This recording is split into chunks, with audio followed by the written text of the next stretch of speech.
Okay, I would say that we move on to the next talk and maybe we can shuffle things around later. So I guess then our speaker would be Venice Liong from Motional, and it would be on LiDAR segmentation. So Venice is a senior research scientist with the map scalability team at Motional. She leads the group in developing machine learning solutions for mapping, which include semantic understanding of the surroundings, automated map annotations, and ML-based map update and validation. Venice also has experience working in image and LiDAR networks for various perception tasks such as object detection, semantic segmentation for autonomous vehicles. She holds a PhD from Nanyang Technological University, Singapore, where her work is focused on face analysis, person identification, image, multimedia retrieval, and so on. With that, I'd like to welcome Venice to this presentation and share your screen. Sure.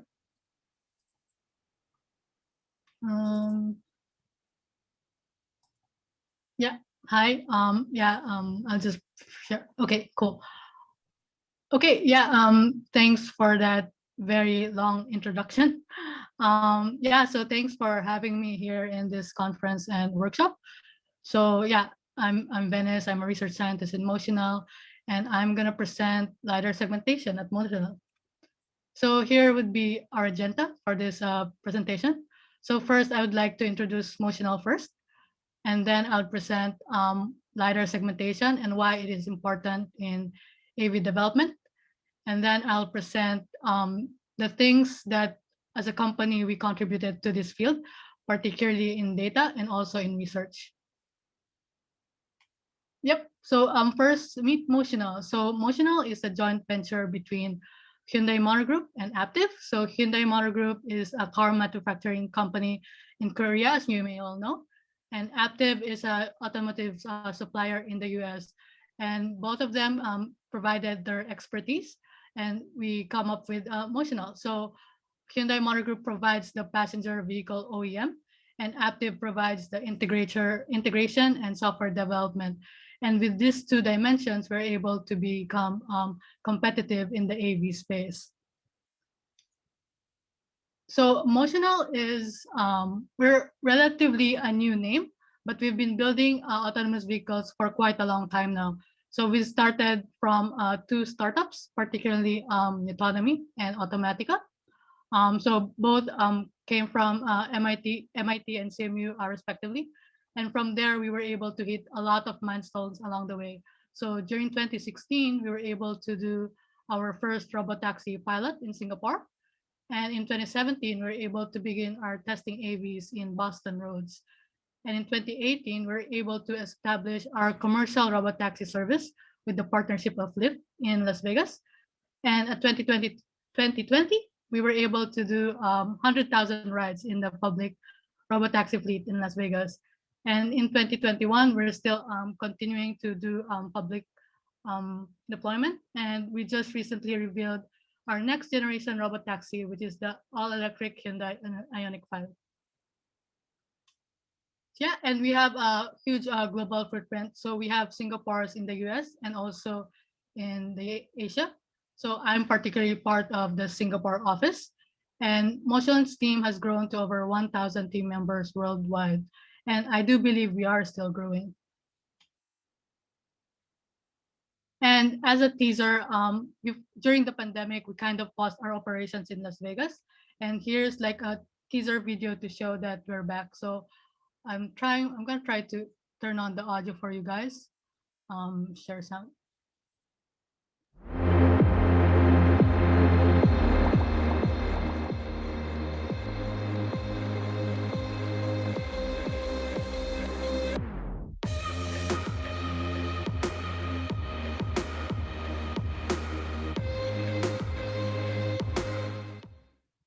Okay, yeah, so if you happen to be in Las Vegas, just go check the Lyft app. It's available there. We run in the Las Vegas Strip. Okay, and we also do a lot of like research in Motional, particularly in machine learning. So we had a lot of published works in detection, tracking, prediction, and also LiDAR segmentation. So in this talk, I'll only present our works in LiDAR segmentation, both of which are already published in arXiv. Yeah.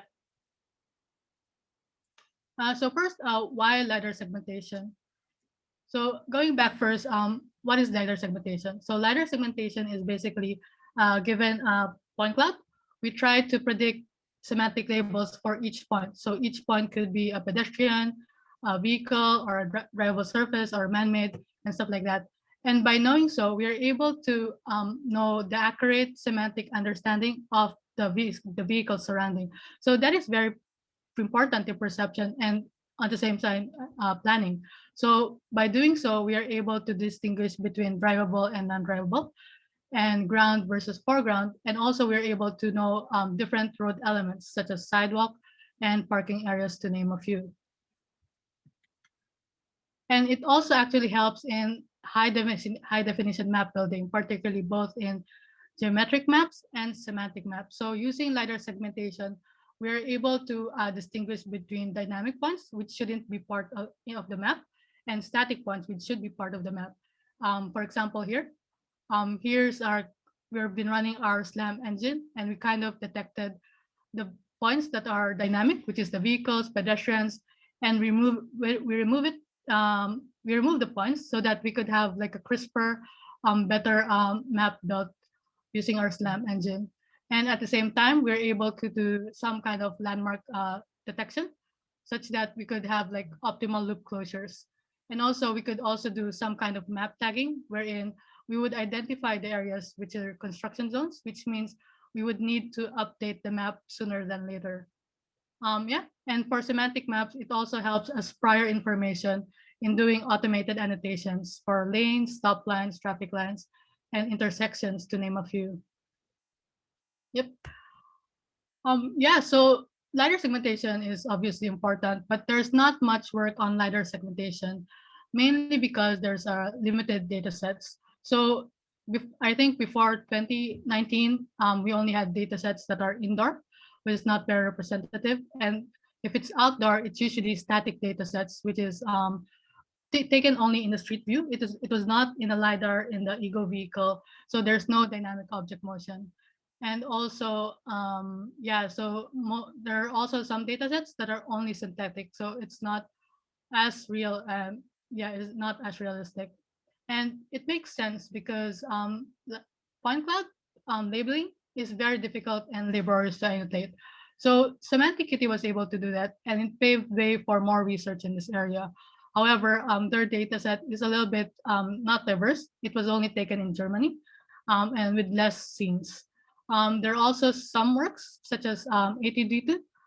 However, they didn't really annotate the points manually. So they used indirect annotations from image-based semantic segmentation. So yeah, so our company took notice of this, and that's why we decided to extend nuScenes to have nuScenes-lidarseg. Yeah, so we could go on to data. So just a recap, nuScenes was released around 2018. So it was the largest AV dataset at the time of the release. It has 1,000 scenes. Each scene would have 20 seconds each. And then it contains the whole sensor suite. So it has radar, LiDAR, and camera. And it also covers the 360-degree coverage. And we provided annotations, particularly 3D bounding boxes, which comprises with 23 classes and 8 attributes. So it was freely available for non-commercial research, and currently now it's free for startups for commercial use. So yeah, nuScenes was able to pave way to research for 3D object detection in a large scale. And then just recently, last year, we were able to release nuScenes-lidarseg, wherein all the 40K keyframes we would have point level labels. So that amounts to 1.4 billion points labeled. And we went beyond bounding boxes. We added more classes, stuff classes, such as roads, sidewalk, buildings, and so on. So here's an example of our data. Yeah, so this was captured in Singapore. And as you can see, it's a very complex scenario. It has like barriers, traffic zones, construction vehicles, a lot of pedestrians and stuff like that. So obviously, this is a much difficult data set to deal with. So it's very interesting to work on.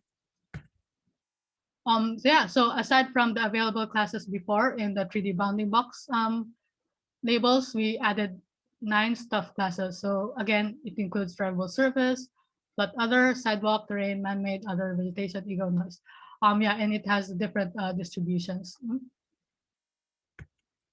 And as a comparison with Semantic Kitty, as I said, location-wise, our data set is more diverse. So we captured data from Singapore and Boston. And then in terms of sequences, we are also more diverse because we captured 1,000 scenes, 700 of which are used for training, 150 for validation, and 150 for testing. And we have 32 classes, 40K sweeps, and we also captured at diverse weather conditions. So even though it was raining, we still captured it and annotated it. And again, because we're capturing in a city area, we obviously have more object density, which makes it more difficult. So yeah, since its release, we released challenges. So in ICRI 2021 and Europe's 2020, and the participation has been very impressive. So if you guys are curious, what is the state of the art and LiDAR segmentation using nuScenes benchmark, just feel free to check out this site. Okay, yeah, so we could go on to research. So I'll be presenting two research from using LiDAR segmentation. So one of which comes from our team.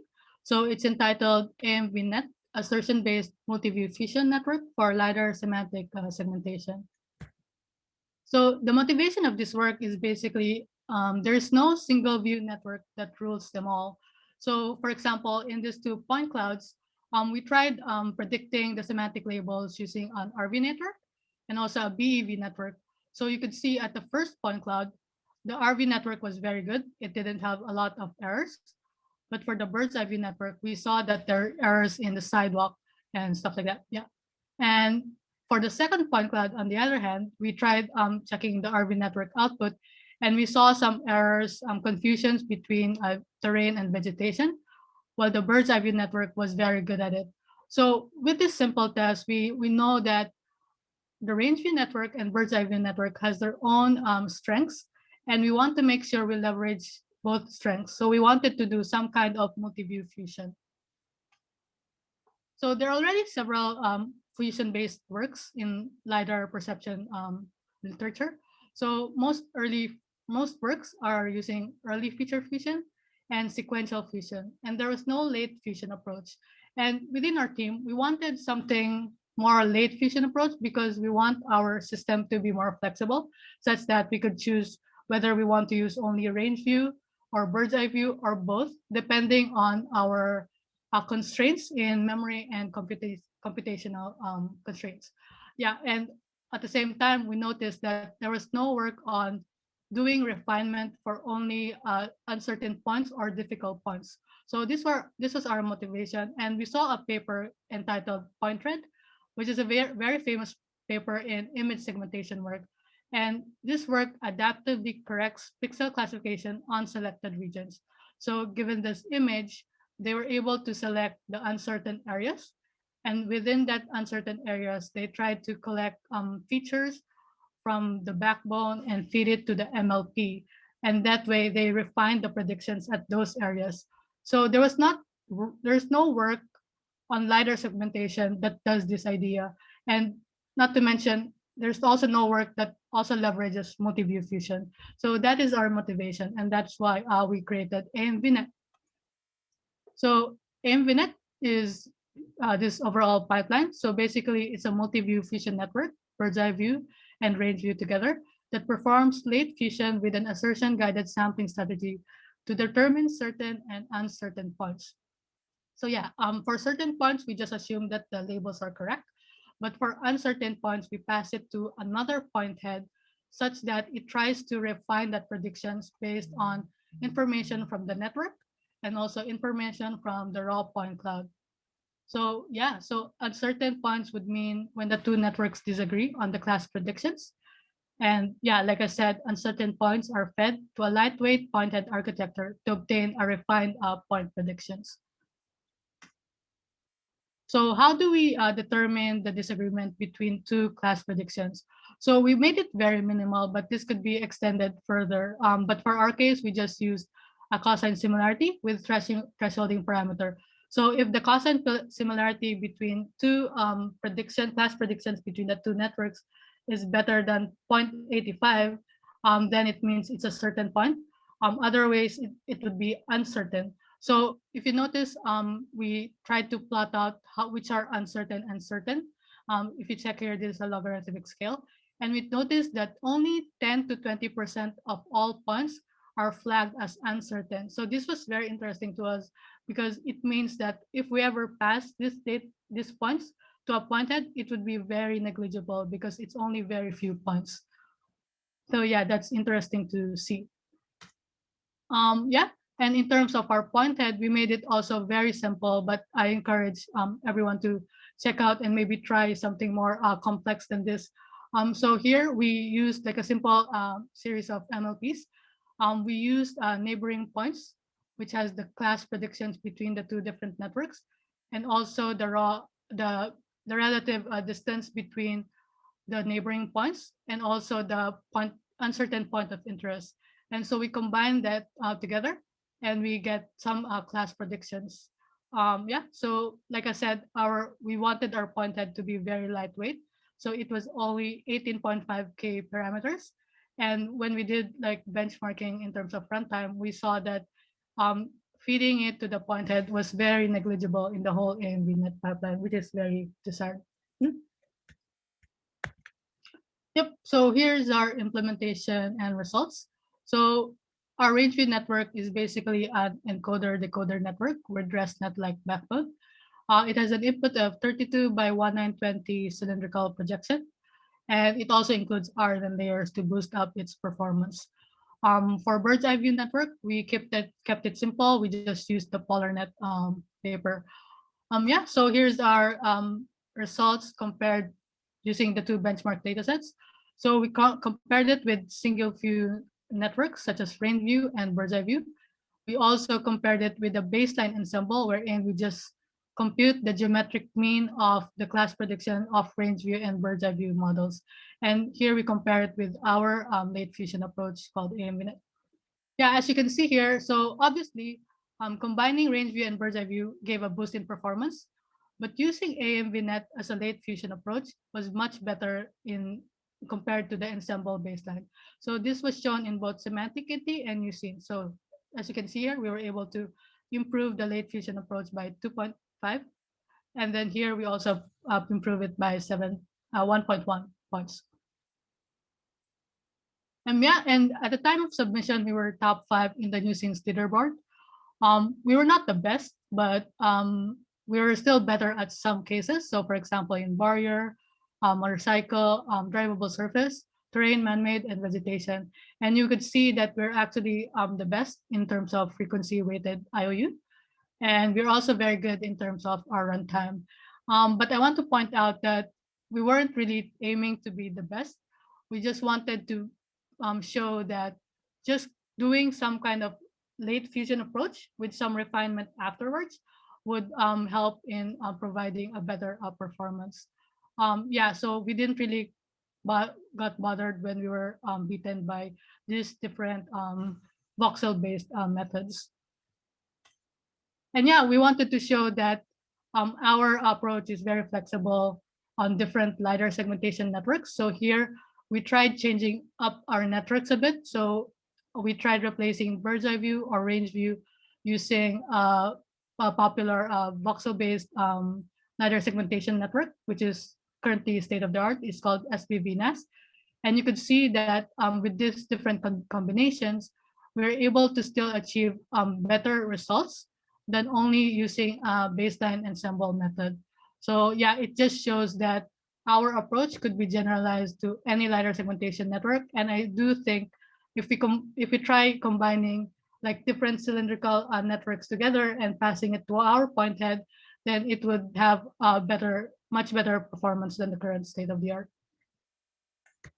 Yep. So that's for that paper. Yeah, so the next paper is done by our colleagues in the Santa Monica office. So it's entitled Polar Stream, Streaming Object Detection and Segmentation with Polar Pillars. So the motivation of this paper is basically most LiDAR segmentation networks and 3D object detection networks operates in a full LiDAR sweep, meaning we try to capture the full LiDAR sweep first before feeding it to the network. So this would entail an immediate 50 to 100 millisecond latency. So this is understood because your perception model would always delay it by 50 to 100 milliseconds. So our approach, I mean, most of so to address this, they did some kind of streaming object detection, wherein they used point cloud sectors. So this is the wedge shape here, as you can see. So instead of passing the full sweep in the LiDAR network, we pass only this web shaped point cloud. So there are already a lot of two works that did this. So it's this one, Han et al., and also Strobe. But in their works, they did it using a Cartesian coordinate. So this very wasteful in terms of memory, mainly because you are feeding like a point cloud sector that has like empty cells in some grids. So for example, here you could see some empty cells. So this is time very consuming and useless at the same time. So in our work, we used polar coordinates so that we could maximize the information that is being fed to the network. So, yep. And another issue with using polar with using point sectors is that whenever there's an object, it gets fragmented because it gets cut off here. So most previous works did some additional complications in the network. So they added some kind of temporal layers and stuff like that. So that added computational complexity. But in our case, we were using polar pillars. So it was very easy for us to just do padding into the next sector. So for example, here, this is the first point sector, and we have this feature. So we basically just get these features and pad it to the next sector here. So the next are here, and then we get this information, and then we pad it here again. So that's basically what we call trailing edge padding. So we had another solution which is more impressive. It's called bidirectional padding. So it basically tries to look at the features at the previous time step. So for example here, so this is at the first time step. Let's just wait for the visuals. Yeah, so we combine all the feature maps of this timestamp and we warp it using some kind of ego motion compensation. And then we pass this information to the padding of the current timestamp. So that's basically it. So yeah, here's the overall pipeline of the approach. So given a point sector, we pass it to a pillar feature encoder, and then we pass it to a backbone, which is then passes to the classification head, 3D box regression, and also segmentation head. So for the classification head, we simply follow the center point architecture. And then for the segmentation head, the input is the output of the feature encoder concatenated with the bilinear upsampled feature map from the backbone. And we train the segmentation head using cross entropy and also Lavasse laws. So not shown here is that we also did some novel work in terms of how to handle the core convolution operations in the polar grid form. So this was shown in the classification head and the 3D box regression head. So particularly in the classification head, we have this kind of feature and distortion module. And for the 3D box regression head, we have like a range aware normalization layer. So this kind of helps improve the performance of object detection in the polar grid. Yeah, so I didn't detail it here because I wanted to make more focus on segmentation. But that is, if you're curious to check it out, just check the paper. Mhm.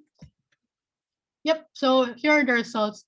So as you can see here, we first compared it with different streaming methods in the nuScenes validation split. So you could see that at various number of sectors, our performance is much better compared to the literature. Um, it was also very interesting to see that there is not much degradation when we do more sectors. And it's also interesting that using 4 sectors is actually much better than the full sweep. So it's a good sweet spot between performance and also runtime. Yeah, and we also compare it with full sweep methods on the nuScenes benchmark for different tasks. So first is detection. So you could see here is point pillars, and this is center point, I believe, and this is second. And here's our work here. So this is for one sweep, and this is for the using 4 sectors. And you could see that like I said, using 4 sectors for polar stream, we kind of hit a sweet spot between performance and also the runtime, so which is very impressive. Also, same thing for semantic segmentation. So here's our work that I mentioned before, which is AMVNet. And this, I think, cylindrical 3D, and this SPVNAS. And you could see that even though it wasn't the best in terms of performance, its runtime is very, very good. So especially when you use a 4 sector polar stream. Same thing here, panoptic segmentation. You could see that we have the best panoptic quality and also the best runtime. Yep. Yeah. So as a conclusion, so I presented why LiDAR segmentation is important for AV research.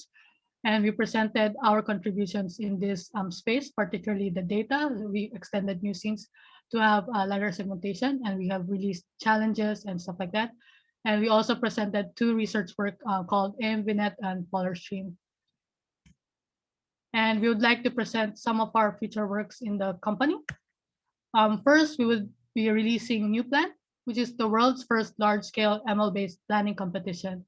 So we would provide a real-world driving dataset, which consists of 1,500 hours of a driving dataset in 4 cities.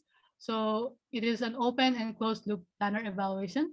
So I think before most datasets only did open planning, which only cares about motion forecasting, short-term motion forecasting and predictions. But now we want it to be in the planning level. And also we will provide different metrics for evaluation. So we have general metrics and also scenario-based metrics. So this includes evaluating traffic rules, vehicle dynamics, and goal achievement. So we'll release it at NeurIPS 2021, and we will organize a benchmark at the earliest at 2020. So if you're interested in knowing more about this dataset, go check out this paper. And at the same time, the nuScenes team is also organizing the panoptic segmentation and tracking challenge in NeurIPS 2021. So go check it out. Yep. Yeah. And if you're interested in a position in Motional, so I do think we're still we're always hiring people.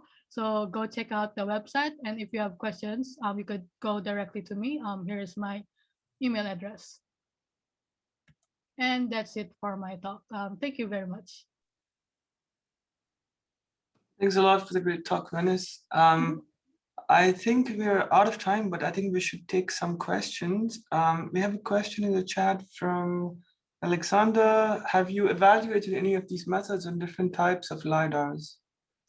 Okay, so I'm not sure which paper they were referring to, but we only evaluated it in nuScenes dataset and maybe semanticity. Yeah. So both datasets have different sensors. I think nuScenes uses Velodyne 32, while semanticity uses Velodyne 64. So yeah, I guess we did evaluate it using different types of LiDAR. Oops. Any other questions?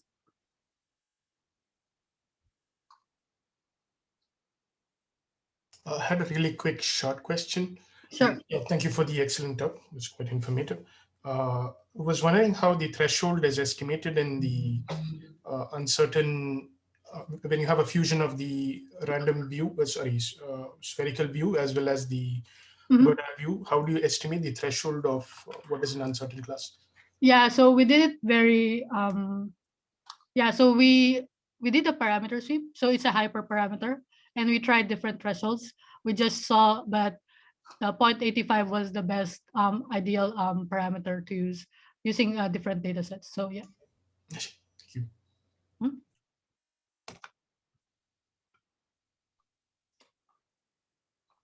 All right.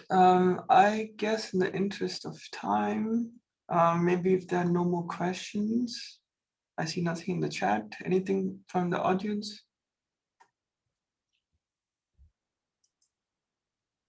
Okay, so if not, I would like to thank the speaker again. Thank you so much, Venice. Thank you. We can go on to the next talk. To the next talk, let's catch up with the previous speaker, Philip Cranwell. I guess Philip.